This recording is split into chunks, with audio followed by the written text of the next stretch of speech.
very nice to see you here. My name is Anna Lindberg, and I'm the director of the Swedish South Asian Studies Network at Lund University, Sasnet. And at Sasnet we are very happy to be here today and to collaborate with the Center for Middle Eastern Studies. And we have done that a little bit in the past, but I think that in the future, from now onwards, we will collaborate even more. And we even have the same office in the same building. So Center for Middle Eastern Studies, as you might know, is expanding to another house somewhere here behind. And so it's Sasnet, so we are moving there. And Sasnet, I'm not going to spend too much time and steal time from you to talk about Sasnet, but instead I will give you a small brochure of what we are doing. We organize seminars and workshops and conferences and other things at Lund University, and we also support a student association. How many are here from SASA? 1, 2? SASA, and the South Asian Student Organization organizes something they call Fika Without Border, at least once a month, and it's a very popular event, I would say, and you're all very welcome to that too. So another brochure about SASA. But today we are going to talk about Kashmir, and we all, I think, look very much forward to listen to you, Dr. Dibyesh Anand, who is Associate Professor in International Relations, and he is also the head of the Department of Politics and International Relations at the University of Westminster in London. Very welcome to you. So, Professor Anand is the author of several books: Geopolitical Exotica, Tibet in Western Imagination, Tibet, a Victim of Geopolitics, and Hindu Nationalism in India and the Politics of Fear. And so we very much look forward to listening to you. And after we have a second guest here. Oh, well, you are not actually, yes, because you're almost part of Sasnet. And it is Talat Bhat. And when I say that he is almost part of Sasnet, he is actually part of Sasnet because he used to shoot to film our seminars and lectures. And so, yeah, you're doing that today, so you're on. Yeah. But Talat Bhat is a filmmaker and has recently done a documentary film about Kashmir. Bring Him Back, it's called, and it's about a mother who wants her son's body back from the prison where he was buried by the Indian government. Yes. So we very much look forward to that too. And I think that, have I forgotten anything? I also would like to introduce to you Andreas Johansson down there in the corner. He also works for Sasnet, and he is the coordinator of our seminars and a lot of other things. Lots of other things. Okay, so now I will give the floor to you. So we'll start from the documentary first. And then we have a small Q&A, and then the dish will come, and then we go for more further Q&A. We just want to explain about this documentary. This documentary is based in the Indian side of Kashmir, where I cannot travel myself. And it's done in 4 years, in different parts and different times. Quality is not super high, but the content is more important. So please see and then see. It's not a conflict whole resolution, but it's a small part of the conflict what I'm trying to explain, and trying to explain what is a Kashmir actually conflict is, with one mother's eyes. Yeah.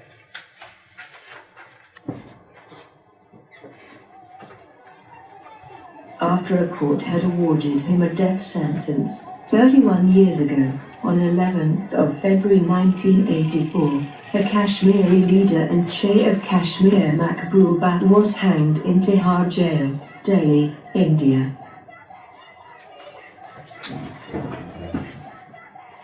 After that, the Indian army killed his 3 brothers in the Indian-administered Kashmir.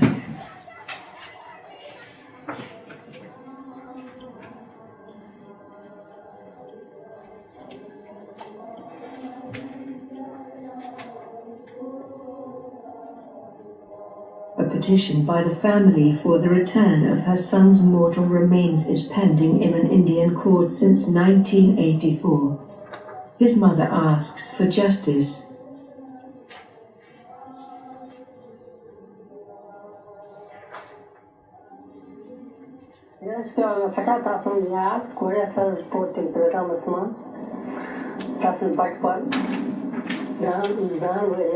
We'll march up to Eagle, fist in the air, we will march up to Eagle. Till you come home, we will carry on fighting. Riding on the board, we will carry on fighting. When you come home, we will march up to Eagle, fist in the air, we will march up to Eagle. Till you come home, we will carry on fighting. Riding on the board, we will carry on fighting for you. Yeah. We'll carry on fighting for you. What is the status now? Well, as you can see, there's something in preparation going on. It's not just a document, but the next phase is on the way. Yes, I wanted to ask, has there been previous cases where the Indian authorities have released bodies to families, and is the fact that it is Mahbub's body is why they don't want to release it, maybe some symbolic meaning that it has? Yeah, sure, become a symbol. You know what I try to explain in his voice, what is the Kashmir conflict and what is behind the idea of to take his body, not giving to the Kashmir. But there's been other cases where they gave other bodies back. We don't know because it's a very exceptional case. So we know they're buried in the jail. There's a grave still, as far we know, there's still one grave is marked as a Mahbub Bhat grave inside at the hard jail in Delhi. And because he become a national symbol, as you can see, he's explaining what is Pakistan, what is India. He's not taking one. I mean, he's putting the Kashmir narrative. What I missed was an historic introduction to the Kashmir conflict. How come that Kashmir was divided and why and so on?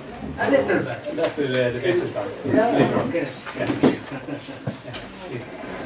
What meaning government start giving report? Is there any big purpose behind it? It's a symbol. It gives a symbol of national independence or a symbol of reunification of Kashmir, symbol of freedom. So he was a pioneer who gave the idea of independent Kashmir. So that's why in his voice you can hear what he was teaching to the peoples, to own peoples. What is Kashmir, what is India, what is Pakistan, and what we're going to do, who we're going to rule. I mean, it's based on secular ideas, nothing about religion. How strong is this movement? I mean, in Kashmir, not everybody would like to have an independent Kashmir, I think. Or is it? Answer is very simple. If India is keeping the body, that means they are so brave. Yeah. So that's answer is very simple. So what I believe, the majority of the people want independent Kashmir. But if we give the chance. Yeah, it is really the majority of the people, you would say. Exactly. And if it's that simple, if not so many people actually want independent Kashmir, so why they are keeping the bodies? Yeah. Simple.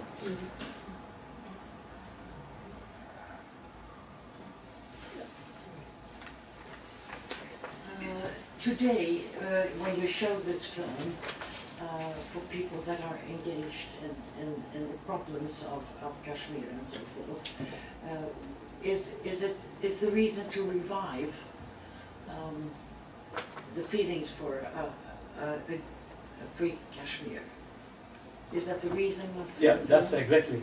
That's kind of explain in more details why his ideology as well. Give an historic view Exactly. of Yeah. okay. So it's kind of Mahbub Bhat's independent Kashmir ideology through mothers and on his own voice. So that's, and also you can see there's a multi-dimensional. There is, she's meeting with, actually what's the Indian version is, or Pakistani narrative is, Pakistan narrative is that like Kashmir is a Muslim, majority are Muslim, so they belong to Pakistan. And the Indian says, same, if we want to keep it secular, so we cannot divide Kashmir in the name of religion. And that's, and also blame is like Islamic movement, only the Muslim want independent or break out India. But Maqbul Bhat and ideology is secular. I mean, the state would based on our history, culture, like. Other is what you can see. The mother, she is going to not only to all the shrines, the Sufi shrines. This is our base of a society. What is under threat from both. I mean, mostly from Pakistan, Islamic fundamentalism. At the same time, she's going to Gurdwara for Sikh temple and pray. That is our Kashmiriyat. That's our identity. That's the way what I explain. We are secular. We don't mind to go even. I mean, not a Sufi shrine, but I mean the Sikh temple or Buddhist temple. All the rituals what she was doing, they were Sufi, Sikh, or Buddhist rituals. When she was touching with hand, putting hands up there. That was Sufi rituals and Sikhs, and I mean that kind of thing. That's what I explained. So that is the Kashmir. That's the Maqbul Bhat's Kashmir. Yeah. Well, I said, Yeah. if someone is buried in Stockholm, Yeah. and his relatives want him to be buried in Lund, Yeah. it's impossible. Because once you're buried, you're supposed to stay there. Yes, but it's not a graveyard, it's a prison. He was hanged in that prison, Yes. and we know there's a political motivation. That's why we don't even discuss why they hanged. Okay, we don't discuss even. What we want is like, he's dead. His mother, who's old, 80 plus, I mean, she wants son remains back before she dies, bring back to Kashmir. That's what she wants. But does he have a grave where he is? Sorry? Is there a grave where he is now? Yes, that's inside the prison in Delhi, in India. Mm-hmm. He was hanged in prison in Delhi and buried in that jail. I think as per the rules of India, when the person is hanged, his body should be handed over to the family. Exactly. That's highly political motivation because they know he's a symbol of independence. If the mother will get her way and he will be buried in a grave that she wants him to, would that have a big political impact in this seek for a free Kashmir?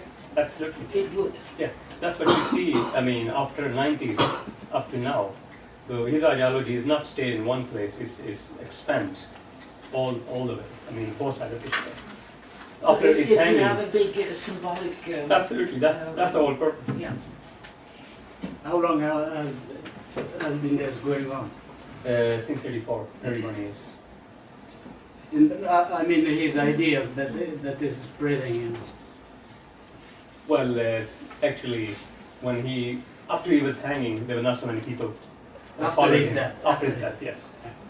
He was hanged in 1984, and then that was all that the early 90s is the big freedom struggle. That was like a continuous struggle after his death.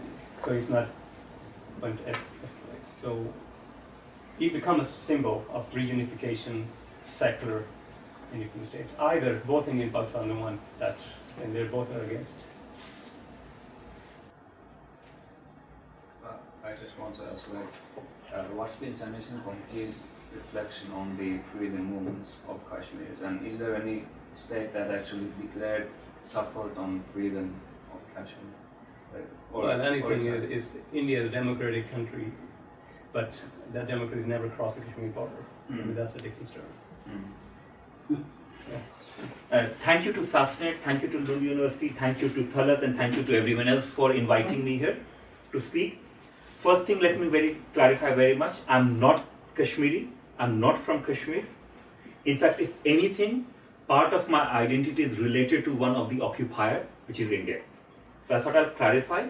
So when I talk of Kashmir, I don't talk in the name of anyone as such. So I'm not speaking for anyone. So I'm not presenting any particular Kashmiri or any other perspective.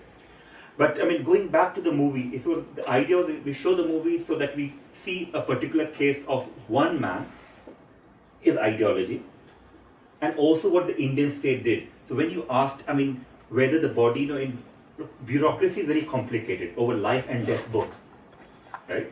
So for instance, if one is buried in one place, they can't be moved to another place. It becomes very tricky. But in this context, the idea was, as you pointed out, that normally the family has at least a right to see the body. In this case, they had no such right, or rather, they were denied that right. And Maqbul Bhat is not the only one. Right? But Kashmir in general, I mean, when you speak to Indians, they'll talk of Kashmir as a beautiful place with beautiful people, or occasionally beautiful place with nasty people. So place is beautiful, no doubt, right? But the idea is people are not good because they're traitorous. They don't really respect India. They don't recognize that India is a great democracy. Why don't they recognize? Because they are fooled by Pakistanis or they are Muslims. So Islamophobia and Pakistan phobia both come into play in denying Kashmiri any political agency. Now this image, of course, these are both taken by me. These kids, again, a lot of images you'll find old ones where they show nice kids and happy kids. The only thing I'll remind you of that these kids are from family that's victim of enforced disappearance. Around 8 to 10,000 Kashmiris have been forcibly disappeared by the state since 1990, which implies that they're not killed. We don't know, they might have been killed, but they're disappeared. So with killing, you know the body is there. Tortured, you know the body is there. With disappeared, there is no body. So you have a phenomenon where kids are orphaned, but they're not orphaned. You have women who are called half widows because they don't know whether they're widows or not. Now, in particular, you can imagine that if you have to bear that psychological pressure for 20 to 25 years, it's not going to be easy, right? So I thought I'll start with these images that on surface could look at beauty and nice and charming, but reality is quite different. Again, giving a two example, Parveena Ahangar, she is one of the first victims of enforced disappearance. Her son was disappeared, 15-year-old kid who was disappeared, and she had been struggling for justice for her son and for 8 to 10,000 other people since 1990. Only thing I'll tell you that what's the hope of anything happening is not a single case. So Indian government has, Indian courts have refused to punish a single person so far since 1990. It's that clear. So what hope lies? I mean, what hope lies for mother, Maqbul Bhat's mother to get her body back? If you ask me, I don't think there's hope till India exists as an occupying country, which it does. Now, international community will come later, where what its role could be. And this kid, again, I met, in fact, I was sort of inspired to focus more on Kashmir. My work initially was on Tibet, another stateless nation. And we're talking of Middle East center here, and we can think of the largest stateless nation in the world, the Kurds, right? So my interest is largest stateless nation, and that's how I came to Kashmir. This kid, he lost his eye, one of his eye, through pellet injury. Now, pellet injuries or pellets are seen as non-lethal way of policing in India. The only thing is, you have got hundreds of kids who have lost eyesight or who have been maimed because of pellets. But at least one could say they have not been killed so far. That's how Indian government will represent it. So the idea is, when we look at Kashmir, it should be very clear that I'll explain the historical background. I think that we are talking here of territory controlled by two states, but we are primarily talking of a people occupied by two states. And therefore, I don't use the Indian side, Pakistan side, Indian administered, Pakistan administered. I could, but it's very clear we are talking of occupation. So Indian occupied and Pakistan occupied. The story is very simple. Generally, when you read international academics, or for that matter, Indian and Pakistani strategic thinkers, I'm clear, right? I'm clear, okay. You see it in terms of India-Pakistan. So Kashmir is always presented as a dispute between India and Pakistan. So India claims, as Talat pointed out, that India is a secular state. So the argument that Kashmir should be Pakistan because of Muslim majority doesn't hold true because India is secular. And Pakistan's entire basis was in Hindus and Muslims are distinct nation, and hence, in order to justify Pakistan, they need Kashmir. So it's about territorial conflict, and you can see a line, and it's a disputed line, of course, because both states refuse to recognize it. Now, the interesting part with this line, it looks neat here. It's not that neat on the ground, historically. And second thing is that we are talking of, so it looks, it is today, the boundary, right? So it looks very heavily militarized. So at least those who fetishize military and clear boundaries would think at least headache is not there, you have clear militarization. But the reality is, every couple of months, you're firing from both sides. Indian media, supposedly democratic media, right? Free speech and everything, they always say Pakistan fired. And Pakistani media again also says India fired. Now, in today's world, okay, 30 years ago you could imagine that how could Indian newspaper find out what Pakistanis are saying, right? It could be difficult. But today there's no such excuse. And yet, I haven't come across a single news item in Indian media or Pakistan media that actually tries to balance or give both sides. They take sides very clearly and say, oh, Indians are victims or Pakistanis are victims. So you end up in a situation where cattle, and this is a cattle of course, whether Indian cattle or Pakistani cattle shouldn't matter, but sometimes they do say, oh, it's a Pakistani pigeon coming into India. Well, it's real. Few months ago, Pakistani pigeon was arrested in India because they felt that it was spying. Now this is, I think this buffalo is Indian because I saw it from a website which is Indian newspaper, so saying how a buffalo is being harmed. Okay?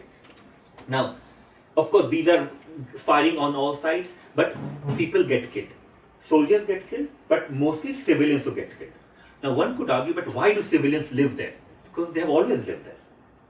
So what happens is, in 1947, when India gets divided, when British leave India and India gets divided, India and Pakistan, you have a situation of the state, princely state of Jammu and Kashmir, that remains independent. Now, they're not given the option of independence, so they're forced to choose between India and Pakistan.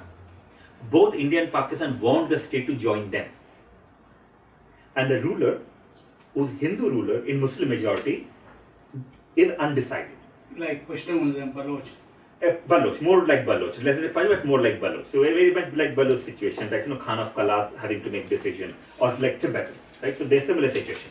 So what happens is, there are different stories, as you can imagine, different narratives on this, but broadly the Indian argument is that there was an invasion of tribals, Pashtun tribals, from Pakistan into Kashmir. The status quo was changed, and the Kashmiri ruler, Hindu ruler, invited Indian army to come in and help him. But the only way in which India would help is if the ruler signed an instrument of accession, joining India. The Pakistani version is that the tribal invasion was spontaneous because Muslims were suffering, right? And second, that there was already a genocide of Muslims going on in Jammu, another area of Jammu and Kashmir, and where a lot of people had been excluded, and therefore it was something internal. Pakistan had only role of a neutral actor.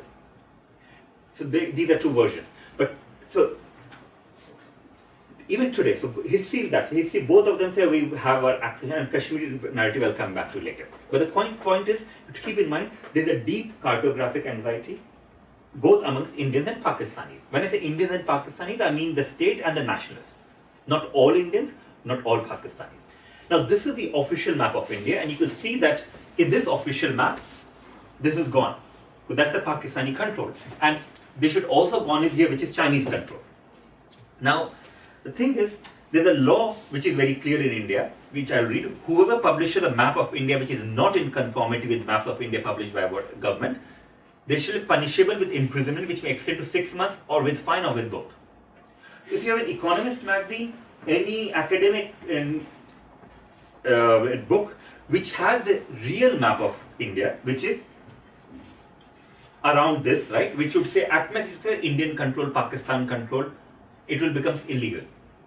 So not only Indian publishers cannot publish it, even foreign publishers, including economists, suffer that a lot from time to time, right?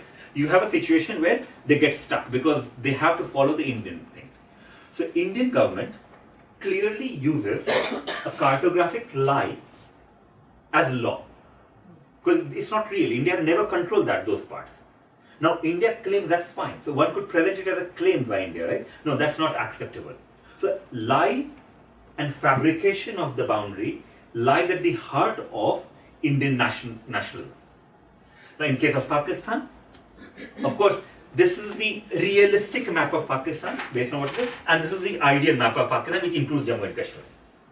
So again, the idea is there's a difference between reality and what they actually, reality and their ideal. But both states punish any dissent from the ideal or the dream that they have. So you have a situation where international magazines, apart from the Indians and others, they get let's say punished. But you also have in Pakistan where, let's say Pakistan historian showed Gilgit as part of undivided Kashmir, it becomes a problem. So idea is anyone who doesn't conform to what the states want gets punished. You can see dissent is not easy. Now, a common way to look at Kashmir is also, apart from India, Pakistan, it's about Hindu versus Muslims. Kashmir Muslim majority and Muslim and Hindu minority, and therefore that's the struggle. But the fact of the matter is, going back to the movie and Maqbul Bhat, and remember, Maqbul Bhat is not the only one. There are others, but he's a good example. That there are different versions in Kashmir. You ask me how many people would want what. The best thing is to give them right to self-determination and make them choose. Exactly. The point is that's a right that has never been given and will not be given till these states don't change. So the idea is, so Maqbul Bhat's ideology is very clearly about, you could see, India and Pakistan. His mother said India and Pakistan both have punished him because he was saying we want independence from both. So you have people in Jammu and Kashmir, not necessarily Kashmiri, Jammu and Kashmir, who support India. They're largely, but not exclusively, Hindus and Buddhists of Jammu and Ladakh, particular regions. You have got Kashmiris, which is already Pakistan controlled side, occupied side, and also in the valley who support Pakistan. And then you have got a significant number who, if given an option, would choose independence from both. Now, things have evolved. So maybe in 1990, if there was a referendum, Pakistan may have won. If today it happens, again, we are guessing, it's a guess game. But my sense is that independence would be the strongest option. But these are debates that Kashmiris need to have. The problem is they have never been given that space to have that debate. Right? But that's it. Now, so there's conflict there. So as India claims Jammu and Kashmir is an integral part, and any violence or resistance to India, there is a proxy war of Pakistan, and resistance is due to few Kashmiri Muslims opposing India. And democracy is interesting because, and I was giving a talk in the morning, I was mentioning this, that democracy is normally where we use democracy against the state all the time, right? So we use democracy to say, look, protect our rights. How dare you interfere in our internal affairs? It's democracy. So democracy is always used by people against the state. In case of Kashmir and India, right, democracy is used by the Indian state to prevent any criticism of what it does, human rights abuse and denial of self-determination in Kashmir. So if you criticize India, they say, but we are a democracy. We are the world's largest democracy. And then you have got, what's his name, Obama, and then you got Putin. Putin doesn't say democracy, right? But it is Obama and Cameron and all other leaders. Oh, India is a great democracy. Well, I'll talk of Indian democracy later, but let's put it, this is that it's a very deeply problematic democracy. But the fact is, in the beginning, even if we accept, and it's a very problematic one, instrument of accession was deeply divided, it was contested. But even if we accept, for chance that, okay, Kashmiri ruler, who was actually minority, signed with India, let's accept that, even then you have to keep in mind that India did promise a plebiscite. Both India and Pakistan went to the UN and promised plebiscite where it's the people of Jammu and Kashmir who will choose. So far so good. Then over 6 months, both India and Pakistan agree to make it very clear that self-determination option is about choosing between India and Pakistan. So from aspiration of people, they make it clear India and Pakistan. And this is a very slight of game where both states fight, but they make sure that the independent option is not there. Right? Now, you have got Pakistan, of course. According to Pakistan, it's an unfinished story of partition, Muslim majority, therefore they should be part of Pakistan. It's conveniently ignored that what becomes Bangladesh, East Pakistan was also Muslim majority, but well, Pakistan had to accept its independence, but they ignored. Thus, it's a jugular vein. Now, very interestingly, all these countries, both countries, always use body language, language of body. So for India, it's the crown of the head. So if you look at India, it's the crown. So can you really chop off the head? If you chop off the head, then the entire thing collapses. For Pakistan, also jugular vein is here, you know. So very interesting where nation states use body language to prevent any right to self-determination. And body, so the language of body to deny human rights. And now Pakistan is generally better and cleverer in how it handles Kashmir issue. Because at least it pays lip service to self-determination. It will talk of self-determination. It will talk of UN resolution. Now UN resolution is India-Pakistan. Now the problem with even Pakistan's position is, in a sense, Pakistan has what's called Azad Kashmir, so free Kashmir. Now, so they could have experimented, if they were genuine, to allow pro-Pakistan but also pro-independence people to have equal say in everything. The problem is that thing doesn't exist. So constitutionally, the interim constitution that binds Pakistan-controlled Kashmir, Pakistan, makes it very clear that the elected leaders have to work towards accession with Pakistan. Right? So only thing that makes Pakistan better than India, and it is better, is the horrible state and horrible conduct of India. And it is better because at least it's not killing the way India kills. Now one could argue that it doesn't kill the way India kills because people haven't fought or resisted the way they did against India. But that's an academic question. But overall, it is India that remains primarily cruel, has blood on its hand, and denies self-determination more crudely. Now, Kashmiri narrative, as it is divided regionally, ethnically, politically, which is to be expected in any kind of conflict zone. Now, when we remind ourselves of the division, India is a clever state, you have to admit it. I mean, they have learned a lot from the British. That's why they are very colonial also, right? In Kashmir and other places. Clever because at one level, we are democracy. But everyone accepts that every government that's found in Jammu and Kashmir is dictated by Delhi. Then they say, we are democracy, we allow court systems. But courts are not allowed to, in most cases, prosecute military men. It's an odd kind of democracy. It's like Assad kind of democracy in Syria, right? Or something along those lines where courts, civilian courts don't have jurisdiction over military men. Or it's military men, not military women. So I could say military men or military persons. Now, the idea is, but generally, what's common across the people, be it pro-Pakistan, pro-independence, pro-Azadi, pro-human rights, even very few pro-India, is that there's a right to self-determination. The idea is, let people decide once and for all. Right? And therefore, the demand for Azadi, which crudely or very not so crudely, very beautifully means freedom, is at the heart of the struggle. Is demand for freedom. Whether it's freedom from India only to join Pakistan, freedom from both India and Pakistan, or freedom within India, within Pakistan, comes later. But the idea, it is very much about freedom. And it is very much about human rights. That we have to keep in mind, right? Now, India, I said, it's also clever because sometimes you'll speak to Indians about freedom and Azadi, they say, yes, it's Kashmiri Muslims. But what about? Now, they always come, what about Kashmiri Pandits, Kashmiri Hindu minority who were expelled? There are a lot of conspiracies, but expelled from the valley.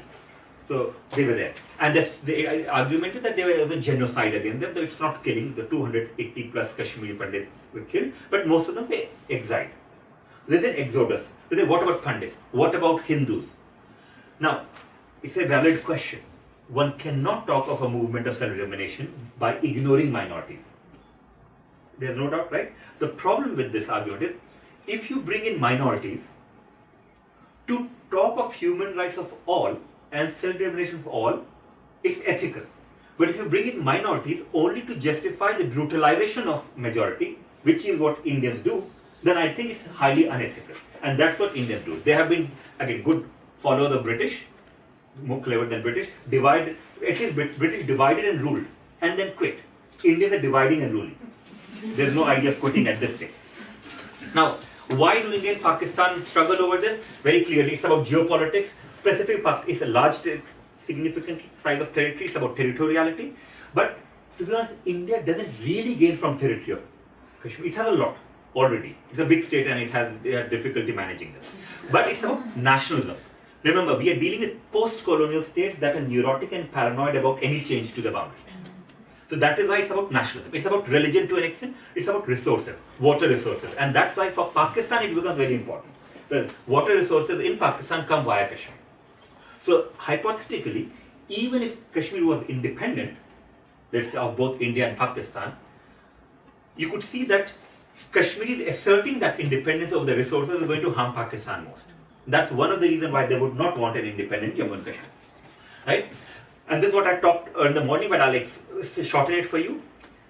The way I see it and present it is that what we witness in Kashmir is full-blown colonization by post-colonial states. But it's colonization. Colonization because it involves asymmetric relations of power of one people over another, which is justified by talking of civilization, of democracy, of bringing progress, of providing the money. And the Indian, as you know, imperialists can be right-wing and left-wing both. Right? You see Putin or Mao or whatever, right-wing, left-wing both. And imperialists can be liberal and illiberal both. So the liberal imperialists in India would argue that, look, Kashmiris, yes, something has gone wrong there. We have to help them out. But look, they're wearing jeans. Someone had written an article, a famous writer wrote an article saying that Kashmiris he met, young people, wanted to go to KFC, wanted a pizza and were wearing jeans. Jeans. I don't know what's with jeans, I'm not wearing it, maybe others are, but something to do with jeans. So the idea was, they want modern life like us, which is fine, maybe they do. I'm sure they like KFC chicken, some of them. But the idea is, how does that justify brutalization? For them, liberal imperialists, it does. The idea is, we provide them progress. Now, there is no KFC in Kashmir. So they have not even provided KFC. Territorial control is there, very clear that they are a part of colonization. You have got vocabulary of expression, how control is presented. Remember, colonialists never call them as colonialists. Isn't it? So, fascists sometimes call them fascists, so let's not talk about them. But they will talk of always progress, control, and all of this. Economic exploitation is there, you have got cultural subservience, racialization, seeing them as very different, militarization, social transformation. All these factors are colonization. And when we look at Kashmir, it's very clear. You had Nehru promising in Kashmir, we will give self-determination, plebiscite. And you have a situation today when, if there's an election, and this particular last election, 71% approximately voted, there's a vote, then Indians argue, Indian media also, that that's against militancy. That's against freedom, that's against everything. The point is, not a single Kashmiri party that's pro-India, you have to be pro-India too, right, to fight the election. Not a single Kashmiri party goes and says, we are pro-India and give us vote because we are pro-India. They always say it's about bread and butter issue, roads. Kashmir dispute is an international dispute that will be resolved later. But so Kashmiri party who get vote always emphasize it's not about dispute, it's about daily livelihood issue. But Indian media and Indian government always presents as end of the matter. You have had elections, so why the need for plebiscite? You have got political territorial control very clearly. You have got economic dependence, image from floods last year. There was massive floods last year. And until today, if I'm not mistaken, the compensation that affected families are getting is $2,005, maybe $30 or $35 per family, which is nothing. It's not a poor place. So all I'm saying, Indian government promised everything and delivered nothing. Sometimes, even if you were a good imperialist, you would actually do something for them. But it almost feels, when you look at Indian government's policy, that they want Kashmir dispute to be alive. They want violence there. You can see why they want violence alive. Violence is a good business. It's a good business that allows Indian military to remain a very important actor. It's a good business for right-wing Hindus in India to say, oh, these Kashmiri Muslims and other Muslims are all the problem. So it's a very good business. That's why they don't want the conflict to there. But there's an economic dependence. So Kashmiris who were largely self-reliant in the past or dependent on what becomes part of Pakistan control are today completely dependent on India. So first you make them dependent and then you blame them for being dependent. And then you blame them for being parasites. Now, idea in India, a lot of electricity comes via hydropower of Jammu and Kashmir. But Kashmiris don't get anything in return or much in return. And when Kashmiris demand, the rhetoric is, oh, the thieves, they never pay for bills. Right?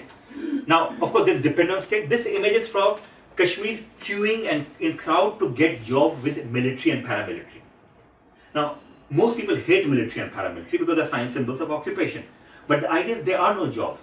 The only sector open to Kashmir that's flourishing, like anything in Kashmir, is the security industry. Now, security industry is not the private one like G4 Security Corps and others. It is very much still the state one.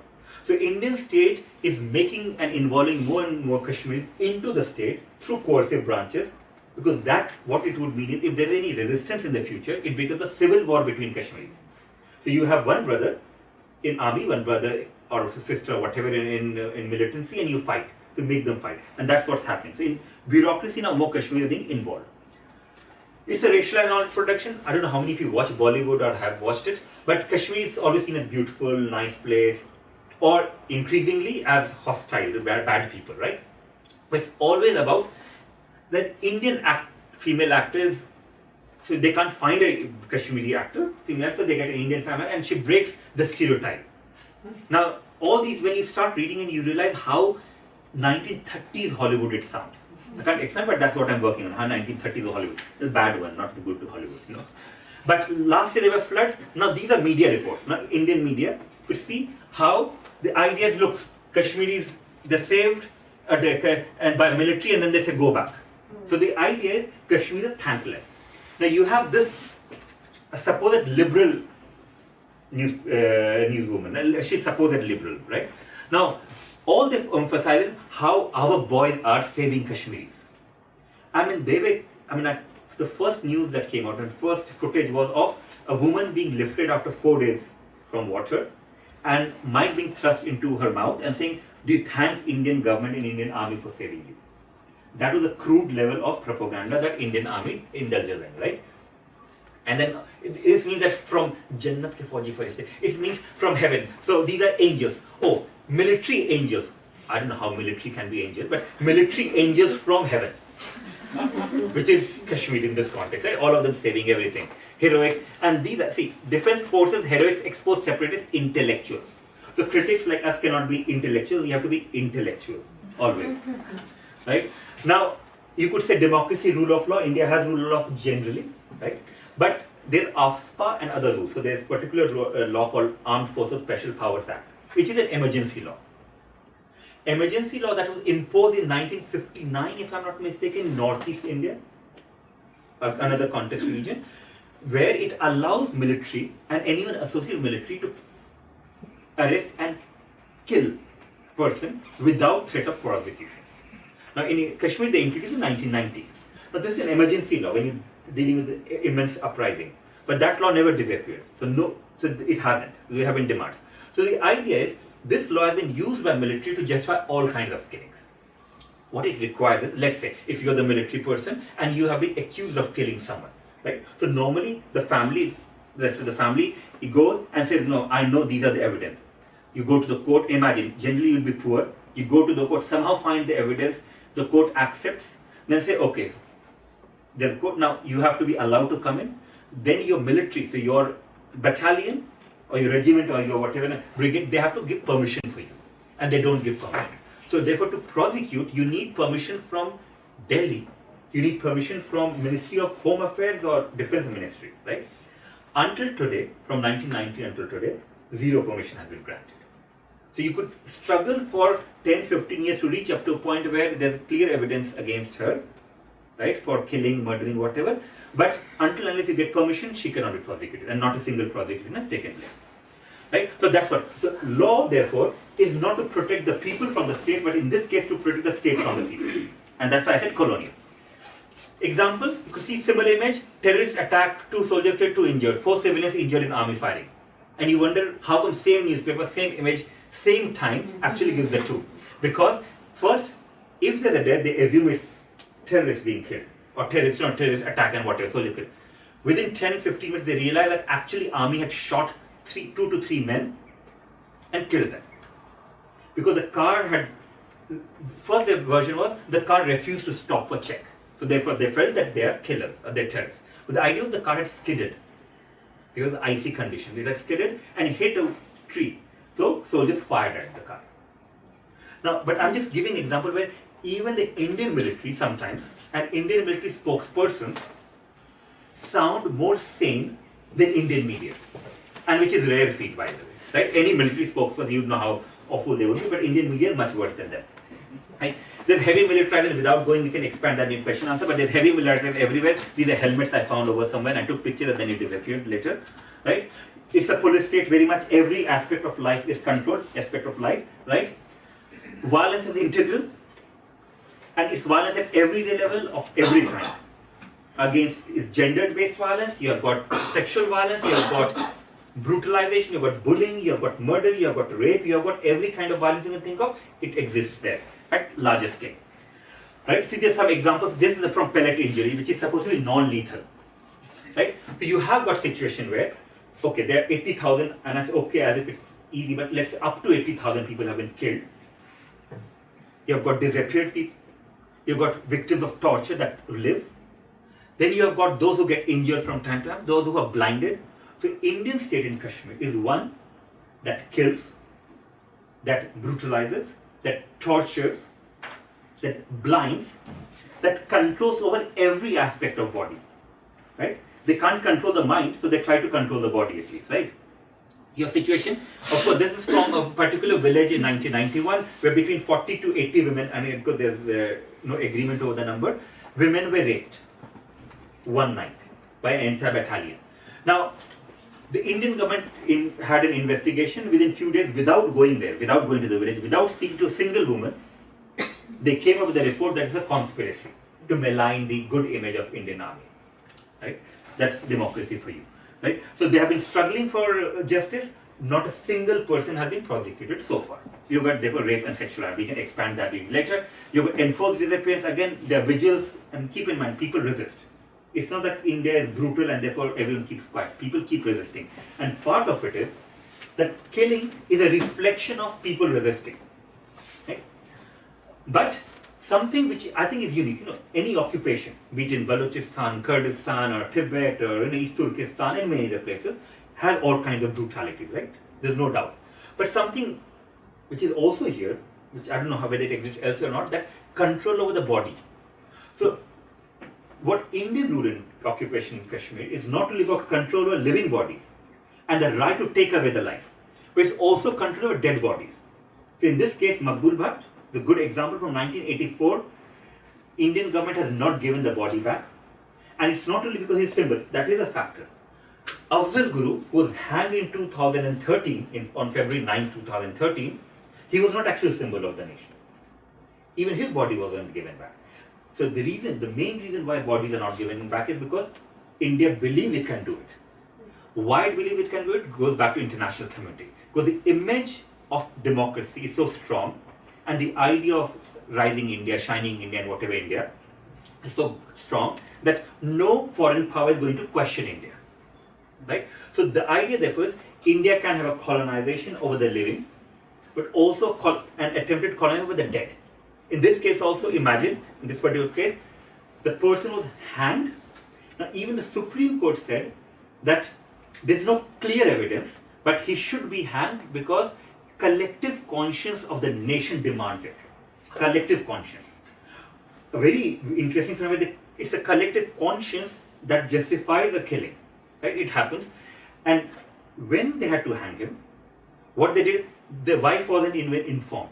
They sent a letter by speed post. Speed post is like DHL kind of thing, except it takes 3 days. Not even. And they didn't bother to call.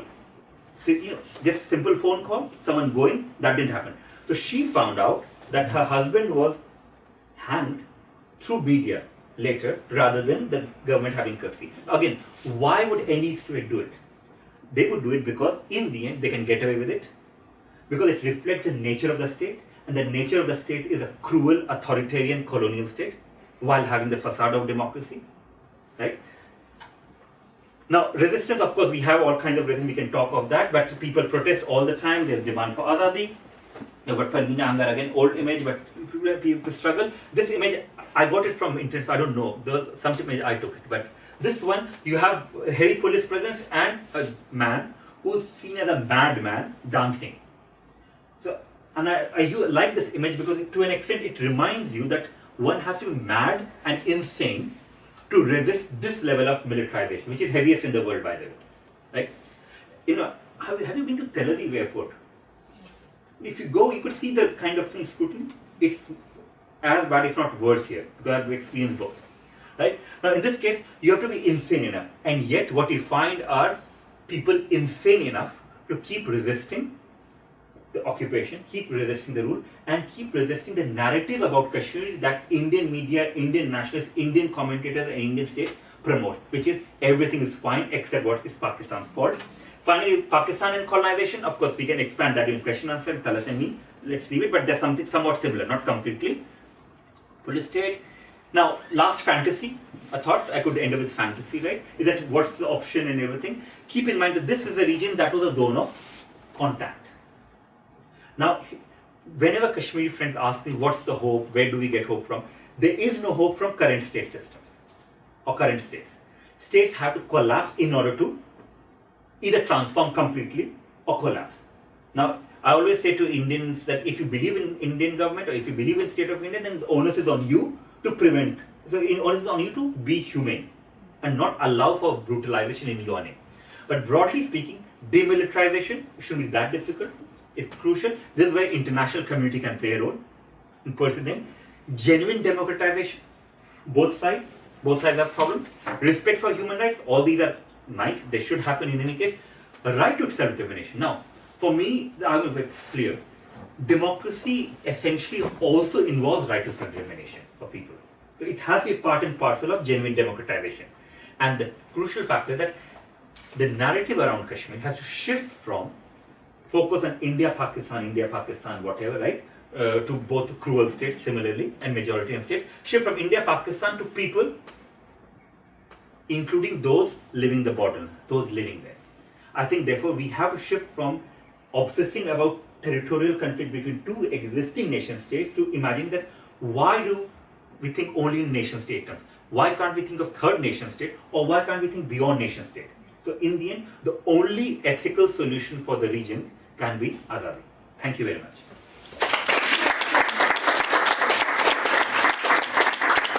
Any question, comment? Talat and I both can answer together. I have a question maybe to both of you. Yeah. Very interesting. Thank you very much for the lecture. As you may know, China is building, is busy with the Silk Road project through Kashmir into even to another problem region, Balochistan. How is it perceived by the Kashmiris and by the Kashmiri political activists and organization parties and so on? And how does it affect the Kashmiri struggle for independence? I end up answering a lot, so I want him to start always. Well, the thing is, that's going to change the demographic changes deeply if you go back to Gilgit. The Gilgit is up there, and there's a Silk Route. It's going through from East Turkestan, occupied East Turkestan from Xinjiang, what the Chinese call, through Pakistan, through Gilgit, through Pakistan whole to Balochistan to connect motorways and railway track, so they can reach the Middle East very easily. So but what's happened? If it's a development means new roads and tracks, that's mean develop. Yes, we develop. But what's the background? The Chinese going to build with Chinese workers, and Chinese transport going to go through the Silk Route to Pakistan and the Middle East. Techs go to Pakistan, and not only that, roads like you're going to change demographic change. There's a lot of dams in Gilgit. China is on the way to put the money. It's $40 billion. $40 billion is a huge amount of money, and that's going to be implemented in the next 5 years. And yeah. I mean, I'll talk of two things. One is Balochistan is an interesting case because you asked what do Kashmiri generalists, intellectuals or political activists and others think. One is, when you are living in an occupied territory, enemy of an enemy is seen as a friend, right? Then often what happens is, which is this, and Kashmir is not unique. So what happens is there's a reluctance to, I'm talking the Indian occupied side, there's a reluctance to criticize Pakistan because Pakistan has supported Kashmiri struggle for their self-determination, at least in the Indian occupied side, right? There's a reluctance to criticize. Something similar to what Tibetans. Now Tibetans would not criticize India because India has given refuge to Dalai Lama and Tibetans. But therefore, whenever one talks of Balochistan, one, there's an ignorance. Second, the reaction of the pro-Pakistanis is that, oh, but that's a conspiracy of outsiders. So Kashmiri struggle is seen as a genuine struggle and Baloch struggle is seen as a conspiracy of all outsiders to malign Pakistan. Something similar to what Indian nationalists say. So there's generally a lack of awareness, or second, a lack of empathy for Baloch, for instance. Now regarding this, and some mutual also, because I've got Baloch friend who would always think that Kashmiris are pampered and Baloch are suffering more. So there's often a competition over who's suffering more, when the reality is all of them are suffering. And that's how states play the game. Now the Silk Route, and of course as Talat pointed out, it will bring about big changes. Now again, in today's context in India, in Indian occupied Kashmir, you also get news of ISIS flags. So Indian news media would always emphasize on Pakistan flag and ISIS flag. Now Pakistan flag was always there. There's nothing new. So I don't understand why the obsession of showing it. Because there's a propaganda war going on between India and Pakistan for especially last 1 year. So the talks are collapsing. The propaganda war from Indian side is to portray Kashmiri struggle and protest as completely about Pakistan or ISIS. Now these are 5-6 kids masked who always bring up ISIS flag. And one wonders that a state that can kill so many people and can put everyone under surveillance, they know that these same guys on Friday around same time go up to a building and unfurl the flag and they don't get caught. So you start wondering what is really going on. Now ISIS thing is very clear that if today Israel supports Kashmiri struggle against India, most Kashmiris start supporting Israel. Simply because they are anti-India. See, that's the idea. Kashmiris under India have been brutalized so much that anyone who supports or opposes India becomes seen as someone worthy. So in this context, even China is seen as a benign power. And a lot of Kashmiris in the valley face this dilemma. I'm talking of the leaders, that they want to talk of entire Jammu and Kashmir, but their perspective is often limited to the valley. So they would not talk of Gilgit-Baltistan, they will not talk of Azad Kashmir, they will not talk of Ladakh, but they'll claim all of it. So it's a very divided discourse, but in general, most of them would, if Pakistan government supports, they'll support it, but without having a serious discussion of what impact it may have over the conflict in the long term. Because many of them, in a sense, they're dealing with day-to-day indignity of living, indignity of living under Indian occupation. So for them, anyone who's against India becomes a friend. One related question. There have been reports about China expanding military presence in the Indian-controlled Kashmir, and India hasn't reacted very strongly against this. You mean the borders? You're talking about the Gilgit, because there are no, not Gilgit. No, the border, exactly that part. The border. I mean, it's always there. The Chinese are, encroaching in, all the time. Steadily. Yeah. And India is not reacting. Look, this is the ideal map of Jammu and Kashmir, right? So this is the Chinese control, Pakistan control, Indian control. Now this part, there's a border dispute between India and China, and that's in fact my research. I'm working on that separately in any case. Now this was actually never controlled by India, nor was it controlled by China. It was what would be seen as East Turkestan, Xinjiang, Tibet. It was that region. The reason it became disputed is because the British map makers would shift the lines, because British would make a map like this, would make a map like that, because they were only making maps. Right? I mean, at that point in time, and they didn't have to control. So the problem India faced is they inherited that map and they chose the most expansionist map on the understanding that they'll negotiate with China over it. But their negotiation never happened. So now what we have is, this is effective Chinese control throughout. And there's another part that's Indian control that China claims. Now in this context, you have a situation where even the lines, we are talking of, remember, territory that is 6,000 meters high, 4,000 meters high. And only military exists, or Tibetans exist occasionally, and Yak. Nothing else can exist there, right? So what's happening is, a lot of news about Chinese incursion is exaggerated news report in Indian media, and this is why you find Indian military saying they're making mountain out of whatever. What is the mountain out of? Molehill, right? So they're doing that rather than it being real. But there are disputes because China in the end wants India to be always, in a sense, on tenterhooks. And part of the reason why China is interested in the region is partly to get access to our agency, but it's also to help Pakistan, because having Pakistan on its side helps China to make sure that in Asia there's only one big power, which is uncontested, that's China. In 50s you had both China and India, you see. So the border dispute is a tool through which they keep India always neurotic. Surrounding India. It's surrounding India. So that's one of the accusations. But remember, China thinks that US is surrounding it. India thinks that China is surrounding it. And I'm sure Americans think that everyone's surrounding them. I don't know what it is. But anyway, that's the idea and surrounding is always there. Anyway, sorry, next, there was you. I think Oh, you. Oh. Okay. I come from India, and I never heard about these things. Could you please speak up? Okay. Actually, what we hear, and today also I read news that there are some problems going on in Jammu Kashmir. There is some problems, mostly the Islamic problems.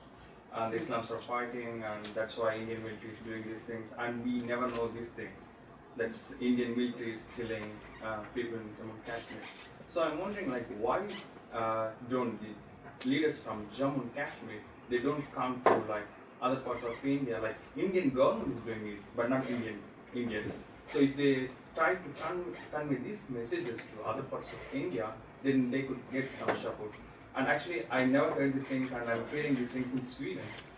So I think whole part of the world, and I look towards the Indian military have always supported Jammu Kashmir, because I'm come from India, okay, and I worked with Nestle before, and my territory was Jammu Kashmir, supplying foods and products, and my distributor belongs to Jammu and Kashmir. So we had a very good relations with people there, and military, military-based things, and I have seen they have an identity. And yeah, there was issues with the Islamic population there, because there are illegal immigration from Pakistan borders, and my base is Punjab, so I know borders as well.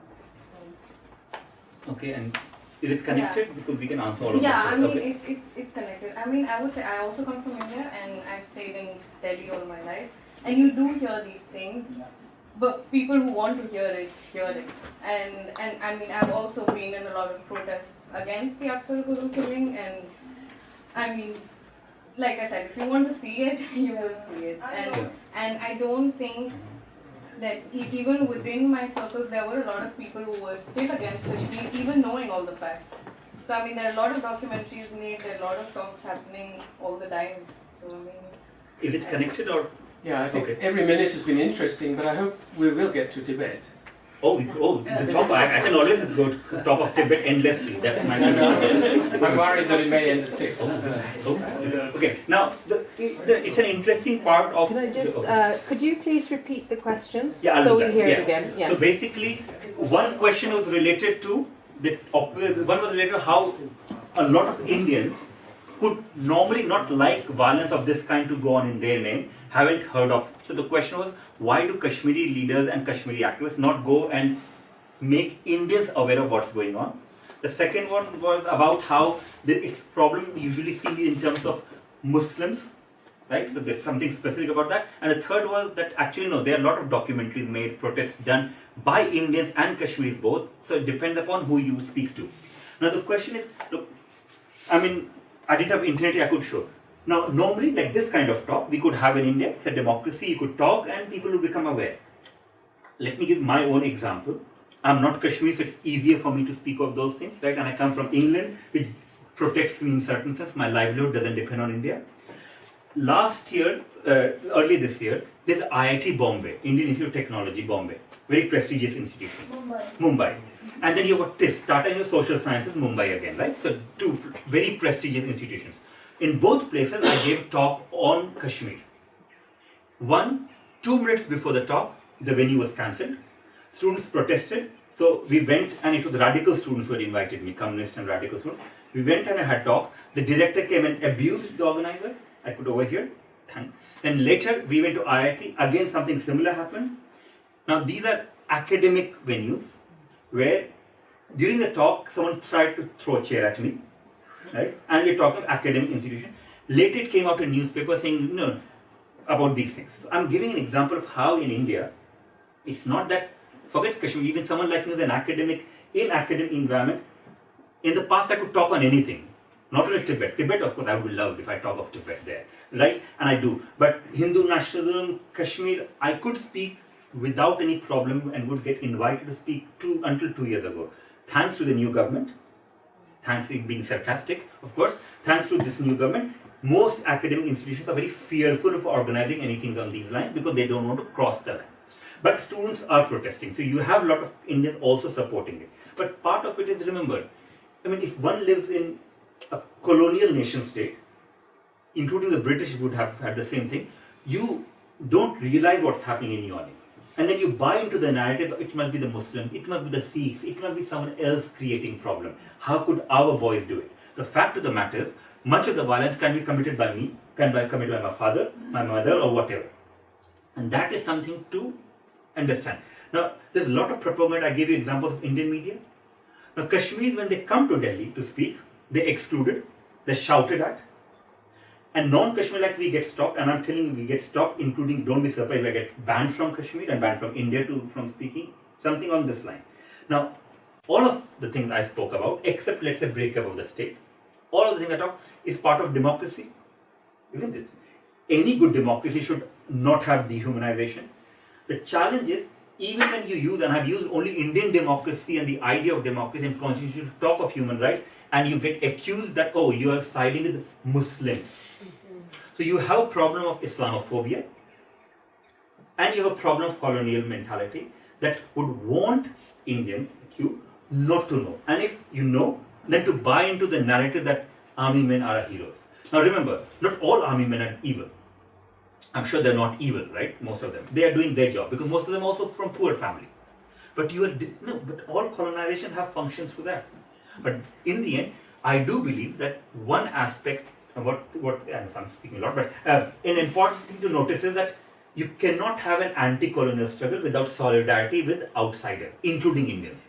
And Kashmiris are seeking that, but you also have to remember they'll be skeptical. And you can see why. Because Indians like me can always go and talk nice things, I become hero, and then I can sell them out. I don't. But a lot of times they have done that. Indians have said, if only you become secular, we'll support you. Oh, if only you criticize Pakistan, we'll support you. If only you stop eating beef, we'll support you. I say eating beef because that's the news now.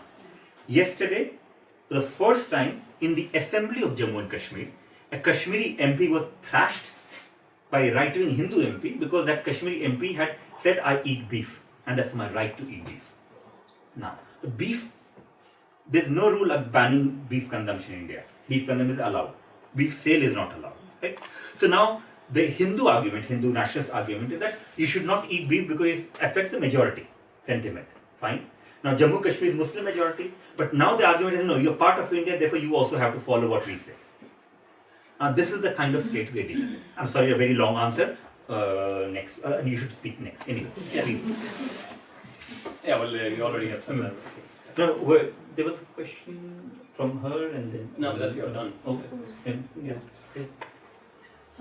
When you talked, you gave three different alternatives of the future.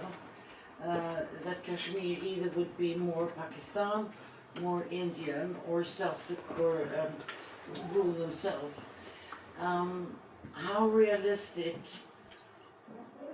Which alternative would you think would be the most realistic? And could there be a fourth? That which is a status quo question.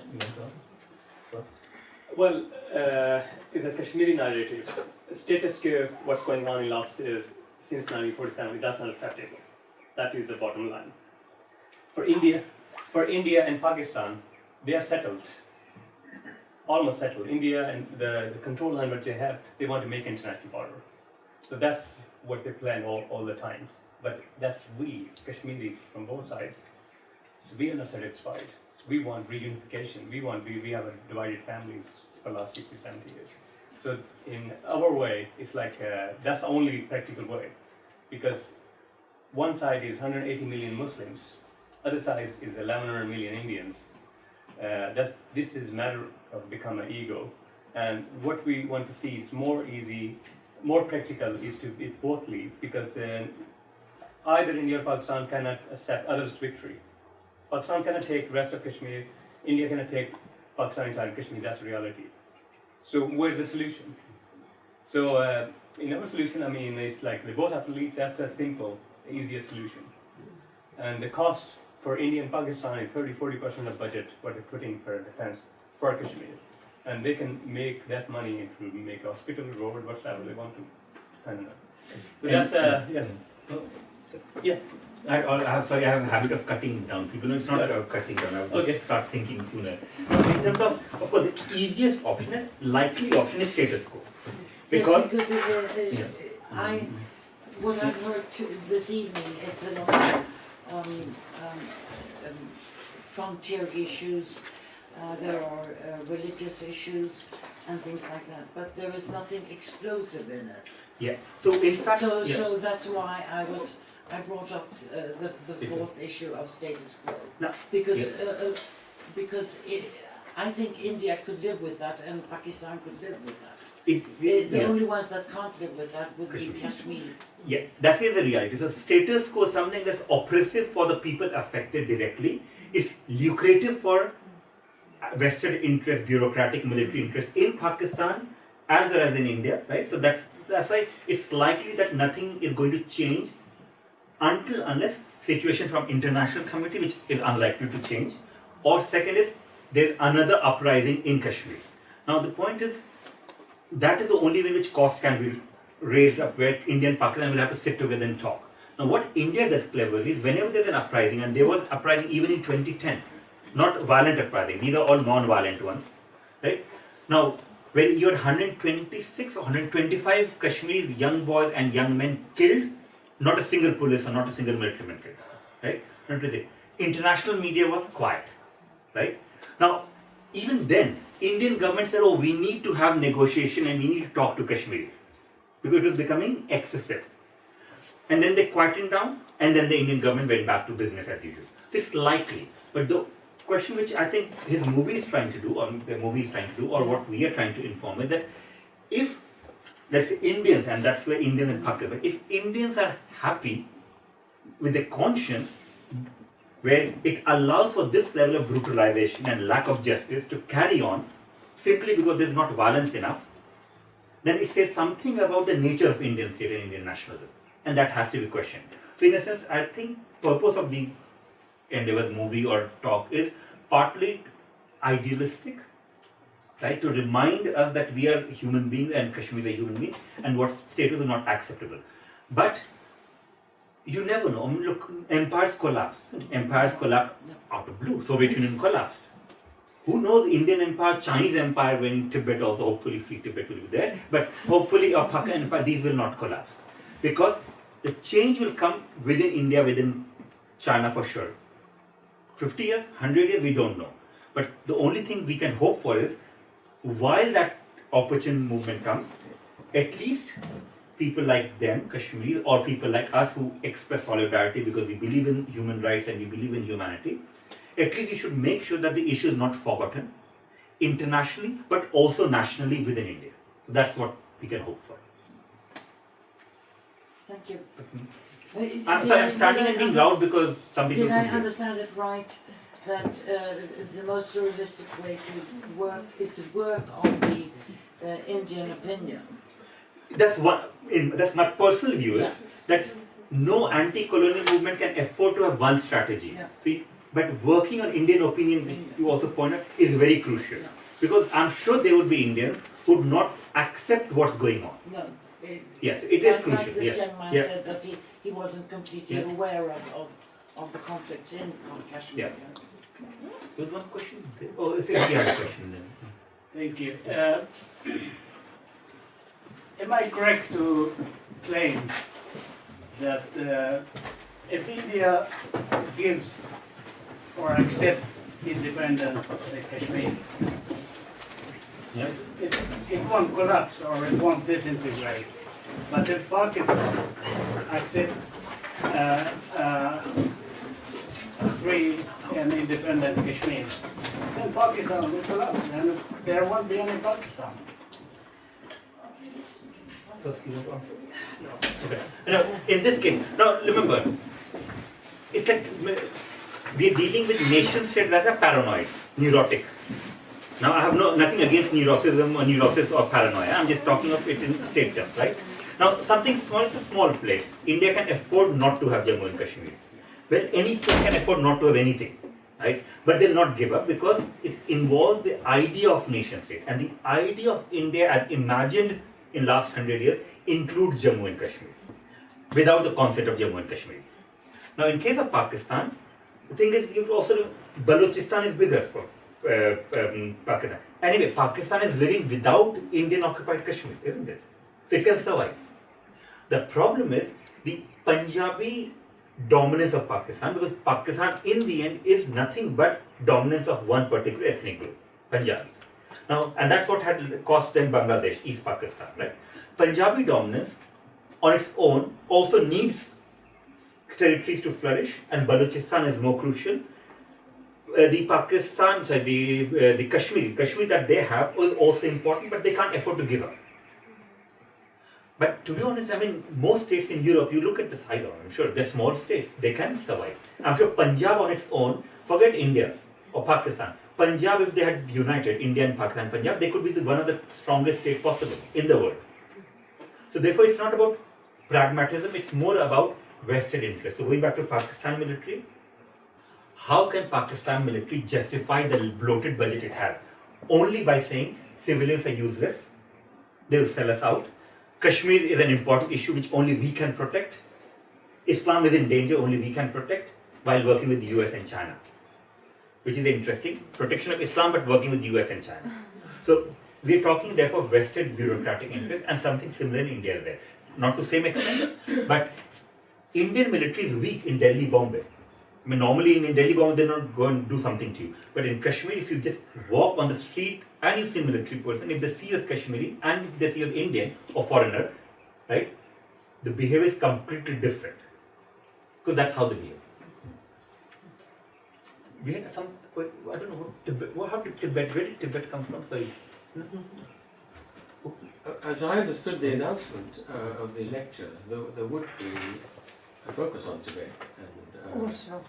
the issue of human rights in Tibet, relationship between Tibet and China. Is that a misunderstanding? Yeah, misunderstanding. Oh, I can talk of those things if you want. You can just ask a question. I can invite you. Yeah, but Tibet is my main focus of research in any case.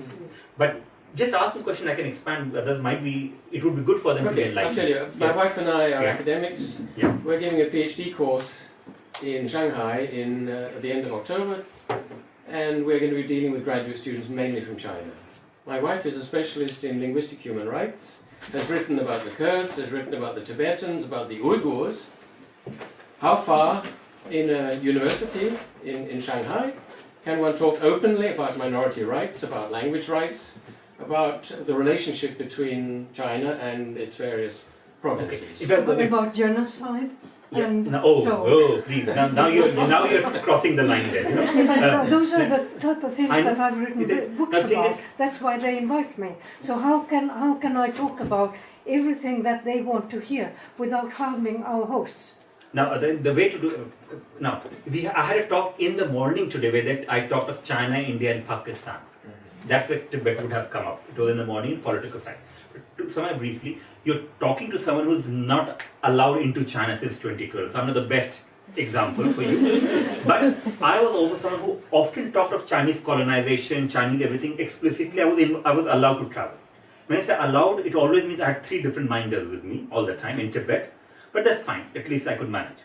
Because I was working on the Chinese representation of Tibet. So it was good to be with the government because at least that way it was ethnographic, isn't it? Now, crossing the line for me was when I hosted the Dalai Lama at my university in London. For them, it becomes too visible for any low-level bureaucrat to handle. Now, when I give talk, I talked of occupation, I talked of various things. my suggestion would be, depends on the host, Shanghai is more open place, but still don't go with Dalai Lama picture. No point trying that. But I have used Dalai Lama's picture in Shanghai and Beijing. Because they said, we encourage open debate, everything. I said, fine. The most supreme boss has said, talk openly, say, here's Dalai Lama's picture. Who is he now? And then now, they couldn't say who he is, and then they said, it's the Dalai. I said, it's Dalai Lama. Then we had discussion. So I use what they say to use against them. But the way I thought Chinese system works is, there's also the loss of face concept, and it's very strong. If they invite you to talk on issues, talk of nationality and minority right, which is very much part of Chinese constitution, and then say to what extent Chinese are following what they say they are going to follow, so use that, and it works effectively. You'll find Chinese scholars also who may have some sympathy with what you're saying, right?